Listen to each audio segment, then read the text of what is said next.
Good afternoon to all of you my students. আজকে যেটা আলোচনা করব সেটা হচ্ছে বাংলা অনার্সের ক্ষেত্রে বা এমএ, বাংলায় যারা এমএ পড়ছো তাদের জন্য কিন্তু উপকারী। এছাড়াও বিভিন্ন পরীক্ষার জন্য উপকারী তো বটেই, আলোচনাও করছি এমনি।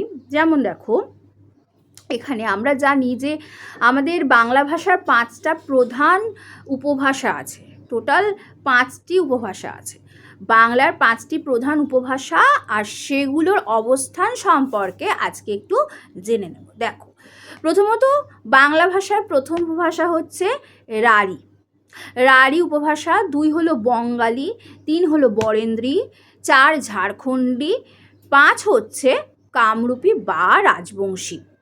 এবার রাঢ়ী উপভাষা কোথায় কোথায় লক্ষ্য করা যায় বা দেখা যায়, রাঢ়ী উপভাষা কোথায় কোথায় প্রচলিত সেটা আমাদের একটু জানতে হবে। সেটা হলো মধ্য পশ্চিমবঙ্গ, পশ্চিম রাঢ়ী, যেটা হচ্ছে যার আন্ডারে পড়ছে বীরভূম, বর্ধমান, পূর্ব বাঁকুড়া। পূর্ব রাঢ়ীর মধ্যে কলকাতা, 24 পরগনা, মানে 2 24 পরগনায় এখানে, নদিয়া, হাওড়া, হুগলি, উত্তর পূর্ব মেদিনীপুর, মুর্শিদাবাদ। এই হচ্ছে রাঢ়ী উপভাষার মানে প্রচলিত হয় এই সমস্ত জায়গায়, প্রচলিত রাঢ়ী উপভাষায় কথা বলা হয়। আচ্ছা, 2 হলো বঙ্গালী। বঙ্গালী হচ্ছে পূর্ববঙ্গ ও দক্ষিণ পূর্ববঙ্গ, পূর্ববঙ্গ ও দক্ষিণ পূর্ববঙ্গ, যার মধ্যে পড়ছে ঢাকা, ময়মনসিংহ, ফরিদপুর, বরিশাল, খুলনা, যশোর, নোয়াখালী, চট্টগ্রাম। এইগুলো হচ্ছে সব বঙ্গালী উপভাষার মানে বঙ্গালী উপভাষা এই জায়গাগুলোতে প্রচলিত। চলে যাচ্ছে 3 নম্বরে, বরেন্দ্রী। বরেন্দ্রী কোথায় দেখো, উত্তরবঙ্গে। উত্তরবঙ্গ হচ্ছে তোমার জায়গাগুলো বলি, মালদা, দক্ষিণ দিনাজপুর, রাজশাহী আর পাবনা। এই জায়গাগুলোই হলো উত্তরবঙ্গের জায়গা, যেখানে বরেন্দ্রী উপভাষা প্রচলিত। বরেন্দ্রী উপভাষায় কথা বলা হয়। চলে যাচ্ছি ঝাড়খণ্ডীতে। ঝাড়খণ্ডী উপভাষা হলো দক্ষিণ পশ্চিম প্রান্তবঙ্গ ও বিহারের কিছু অংশ। মানভূম, দক্ষিণ পশ্চিম প্রান্তবঙ্গ ও বিহারের কিছু অংশ, যার মধ্যে পড়ছে মানভূম, সিংভূম, ধলভূম, দক্ষিণ পশ্চিম বাঁকুড়া, দক্ষিণ পশ্চিম মেদিনীপুর। এইগুলো হলো ঝাড়খণ্ডী উপভাষার জায়গা। এছাড়া তারপরে হলো 5 নম্বরে কামরূপী বা রাজবংশী। কামরূপী বা রাজবংশী। উত্তর পূর্ববঙ্গ, যেটা হলো জলপাইগুড়ি, রংপুর। উত্তর পূর্ববঙ্গের মধ্যে পড়ছে জলপাইগুড়ি, রংপুর, কোচবিহার, অবশ্যই কোচবিহার, উত্তর দিনাজপুর, কাছাড়, শ্রীহট্ট আর ত্রিপুরা। এই জায়গাগুলোতে এই উপভাষাগুলো প্রচলিত। এক একটি উপভাষার অভ্যন্তরে আবার নানা আঞ্চলিক পার্থক্য গড়ে উঠতে পারে। এই রকম এক একটি উপভাষার মধ্যেও যে নানা আঞ্চলিক পৃথক রূপ গড়ে উঠতে পারে তাকে বলা হয় বিভাষা। তাহলে বিভাষা জিনিসটা কি যদি জানতে হয়, তাহলে আগে আমাদের উপভাষায় যেতে হবে।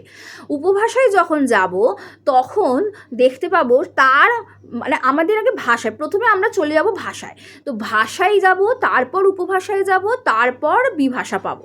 ভাষায় যখন যাচ্ছি তখন দেখছি ভাষার উপভাষা আছে অনেকগুলো ভাষা, যেমন আমরা ভাষার মাধ্যমে মনের ভাব প্রকাশ করছি। এবার উপভাষা বিভিন্ন অঞ্চল ভিত্তিক উপভাষা, যেগুলো আমরা পড়লাম। এইবার আসছে বিভাষা। বিভাষা কি না, এই সমস্ত উপভাষার অভ্যন্তরেও মানে তার ভেতরেও বা তার আন্ডারেও যে সমস্ত ভাষা প্রচলিত তাকে আমরা বলছি কি বলছি, বিভাষা। তাই বলছে এক একটি উপভাষার মধ্যেও যে নানা আঞ্চলিক পৃথক রূপ আছে। যেমন আমরা যদি বরেন্দ্রীকে ধরি বা বঙ্গালী ধরি, এই ধরো এই উপভাষাগুলোর মধ্যে আঞ্চলিক, সেখানেও তো অঞ্চল, যেমন হলো উত্তরবঙ্গের মালদা আছে। মালদা তো আর একটুখানি জায়গা না, মালদার একটা বড় জায়গা, সেখানে হয়তো আরও অনেক জায়গা, হয়তো কেন সেখানে আরও অনেক জায়গা আছে, এবং সেখানে তো অঞ্চলভেদে কথা বলার ধরন তো আলাদাই হবে, তাই না? সেই কথা বলার ধরনের উপর নির্ভর করে সেই উপভাষাগুলোর মধ্যে আঞ্চলিক পার্থক্য বা আঞ্চলিক পৃথক রূপ গড়ে উঠেছে, তাকে আমরা বলবো বিভাষা। বাংলার উপভাষাগুলির মধ্যে রাঢ়ী ও বঙ্গালীর বিস্তার খুব বেশি। রাঢ়ী আর বঙ্গালীর বিস্তার খুব বেশি।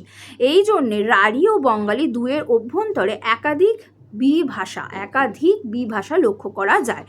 বর্তমান পশ্চিমবঙ্গের প্রধান উপভাষা হচ্ছে রাঢ়ী। আমরা কিন্তু রাঢ়ী উপভাষায় কথা বলি।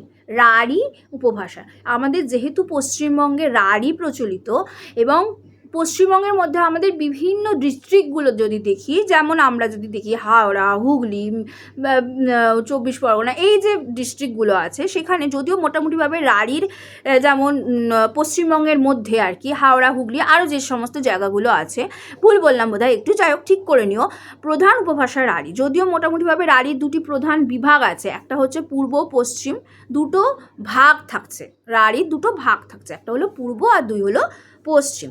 তবুও সূক্ষ্ম বিচারে রাঢ়ির বিভাগ কিন্তু 4টে, রাঢ়ির বিভাগ 4টে মনে রাখতে হবে। যেমন পূর্ব মধ্য কলকাতা, উত্তর 24 পরগনা, হাওড়া, কলকাতা, উত্তর 24 পরগনা, হাওড়া। পশ্চিম মধ্যের মধ্যে পূর্ব বর্ধমান, পূর্ব বীরভূম, হুগলি, বাঁকুড়া। দেখো এইগুলো কিন্তু ভাগের মধ্যে পড়ে যাচ্ছে, যেমন সেইখানের অঞ্চলগত, আগেই বললাম অঞ্চলগত একটা আঞ্চলিক সূক্ষ্ম পার্থক্য থেকেই যায়। এই যে আমি তোমাদের সাথে যেভাবে কথা বলছি বা যেভাবে পড়াচ্ছি, সেই একই রকমভাবে কথা কিন্তু আমার পাশের যে ডিস্ট্রিক্টটা কথা নাও বলতে পারে। আমিও পশ্চিমবঙ্গে, সেও পশ্চিমবঙ্গে আছে, কিন্তু আমরা দুজনেই রাঢ়ি ভাষায় কথা বলছি, কারণ আমাদের প্রত্যেকটা আমাদের সমস্ত বইয়ের পড়াশোনা রাঢ়ি ভাষাতে, কলকাতার ভাষায়, কখনোই সাধু ভাষা নয়, এবং একদম স্বচ্ছন্দ বোধ যেটা করে রাঢ়ি ভাষা, সেই রাঢ়ি উপভাষাতেই কিন্তু আমাদের সিলেবাস বা বইপত্র সমস্ত কিছু লেখা। কিন্তু যে হুগলি জেলায় থাকে, সে ধরো এবার আমি বলছি কলকাতার কথা। এবার ধরো কলকাতার ভাষা আরেকটুখানি আমাদের সঙ্গে খুব একটা পার্থক্য নেই, হাওড়ার সাথে কলকাতার খুব একটা পার্থক্য নেই, কিন্তু হুগলির পার্থক্য অবশ্যই আছে। কিন্তু সেও কিন্তু রাঢ়ি ভাষাতেই কথা বলছে, কিন্তু তার আঞ্চলিক পার্থক্য আমাদের হাওড়ার সাথে বা আমাদের কলকাতার সঙ্গে কিন্তু অনেকটাই লক্ষ্য করা যায়। সুতরাং ওইটাকে আমরা কিন্তু বলবো বিভাষা। হুগলির সাথে হাওড়া বা কলকাতার যে পার্থক্যটা, সেটাকে বলবো বিভাষা। দেখো এবার হলো পশ্চিম মধ্য, যেটা পূর্ব বর্ধমান, পূর্ব বীরভূম, হুগলি, বাঁকুড়া। এবার দেখো উত্তর মধ্যের মধ্যে পড়ছে মুর্শিদাবাদ, নদিয়া, দক্ষিণ মালদা। আগেই বলেছি মধ্য পশ্চিমবঙ্গ, যেখানে পশ্চিম রাঢ়ি, বীরভূম, বর্ধমান, পূর্ব বাঁকুড়া, পূর্ব রাঢ়ি, যেটা দুটো ভাগে ভাগ করেছে, যেহেতু এই সমস্ত জায়গাগুলো পশ্চিম রাঢ়ি বলে একটা জায়গা ভাগ করে সেখানে রাঢ়ি ভাষা হচ্ছে, আবার পূর্ব রাঢ়ি বলে সেখানে আবার আলাদা জায়গা আছে, সেখানে আলাদাভাবে হচ্ছে।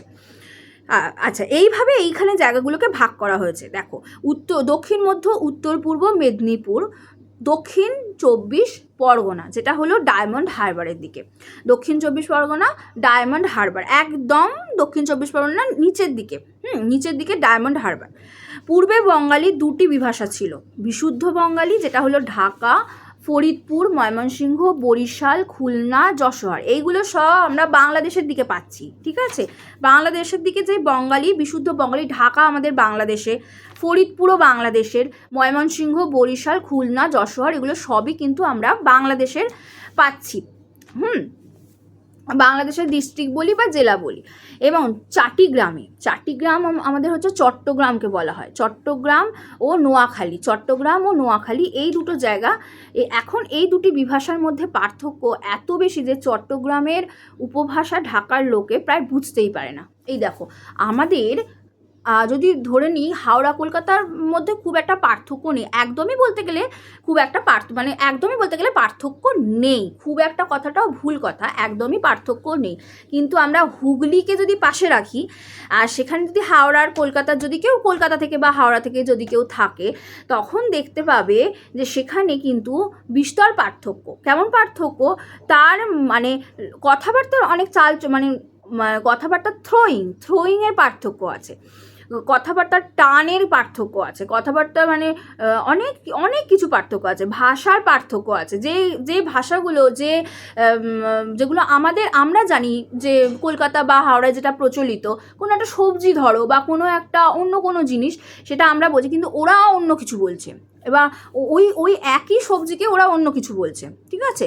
বা অন্য রকমভাবে ওরা ওদের মনের ভাবটা অন্য রকমভাবে প্রেজেন্ট করছে। তার মানে এই নয় যে তারা আমাদের সঙ্গে পেরে উঠছে না, তা নয়, তারাও কিন্তু রাঢ়ি উপভাষাতেই কথা বলছে, কিন্তু এই পার্থক্যটার জন্য হয়ে যাচ্ছে বিভাষা। বোঝা গেল? এবার বাংলা যে তোমার এখানে ঢাকার কথা বলছিল, সেই ঢাকার ক্ষেত্রেও তাই, এখন এই দুটিকে স্বতন্ত্র উপভাষা ধরাই ভালো। স্বতন্ত্র কেন উপভাষা ধরা হচ্ছে, এইগুলোর মধ্যে পার্থক্য করা হয়েছে বলেই কিন্তু স্বতন্ত্র উপভাষা ধরা হচ্ছে। বিভাষার মধ্যে আর বিভাষা বললেও আলাদা আলাদা উপভাষা, এইখানে উপভাষার আন্ডারে উপভাষা চলে আসছে, বুঝতে পেরেছো? উপভাষার আন্ডারে উপভাষা চলে আসছে। বাংলা ভাষার উপভাষাগুলির প্রত্যেকটির কিছু কিছু নিজস্ব ভাষাতাত্ত্বিক বৈশিষ্ট্য আছে। আশা করছি বোঝাতে পারছি। যদি কারোর কোথাও কোনো অসুবিধা থেকে থাকে তাহলে অবশ্যই আমাকে কমেন্ট বক্সে জানাবে, এবং বন্ধুদের সাথে অবশ্যই লাইক করার পর শেয়ার করে দেবে।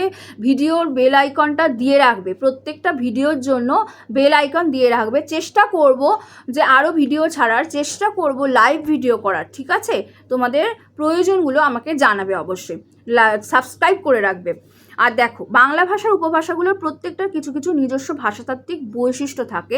এই সব বৈশিষ্ট্যের জন্যই একটি উপভাষা অন্য উপভাষা থেকে কিন্তু পৃথক হয়েছে। বিভাষার মধ্যেও যে উপভাষাগুলো আলাদা আলাদা উপভাষা হয়েছে এক একটা, সেখানেও তো কিছু বৈশিষ্ট্য, যেমন ধ্বনিতাত্ত্বিক, রূপতাত্ত্বিক, এই বৈশিষ্ট্যগুলো আছে, যে কারণে ওগুলো নিজেরাই কিন্তু সেগুলো উপভাষায় পরিণত হয়েছে, ওগুলো উপভাষা হয়ে গেছে।